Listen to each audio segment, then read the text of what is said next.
साईं इतना दीजिए जामे कुटुम्ब समाए, मैं भी भूखा ना रहूं साधु न भूखा जाए। कबीर दास जी इस दोहे में ईश्वर से प्रार्थना करते हैं कि हे प्रभु, मुझे बस इतना ही दीजिए जिससे मेरा परिवार की जीवन यापन आसानी से हो जाए।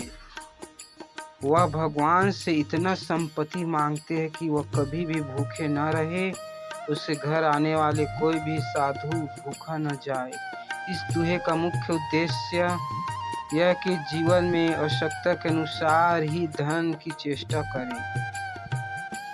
कबीर दुनिया से दोस्ती होए भक्ति मह भंग, एकाएकी हरि सो कह साधुन के संग।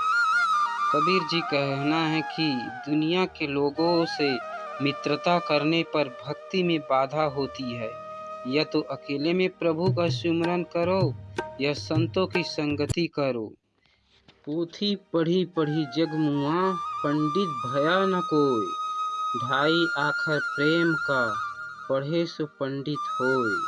कबीर जी कहते हैं किताबें पढ़कर दुनिया मर गई लेकिन कोई पंडित नहीं बना। प्रेम की ढाई अक्षर पढ़ने वाला ही पंडित होता है। यह दोहा ज्ञान के महत्व को दर्शाता है, लेकिन यह भी बताता है कि प्रेम का ज्ञान सबसे महत्वपूर्ण है। बड़ा हुआ तो क्या हुआ, जैसे पेड़ खजूर, पंछी को छाया नहीं फल लागे अति दूर।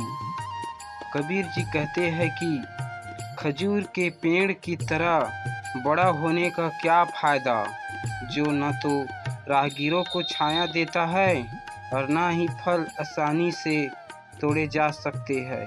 यह दोहा बताता है कि महानता का सही अर्थ दूसरों के लिए उपयोगी होना है। चिंता ऐसी डाकनी काट कलेजा खाए, वैद्य बेचारा क्या करे कहाँ तक दवा लगाए।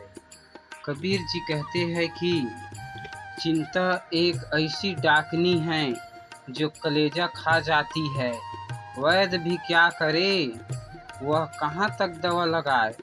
यह दोहा चिंता के नकारात्मक प्रभाव को दर्शाता है। हमें चिंता से दूर रहना चाहिए। गुरु गोविंद दो खड़े काको लागू पाए, बलिहारी गुरु आपने गोविंद दियो बताए।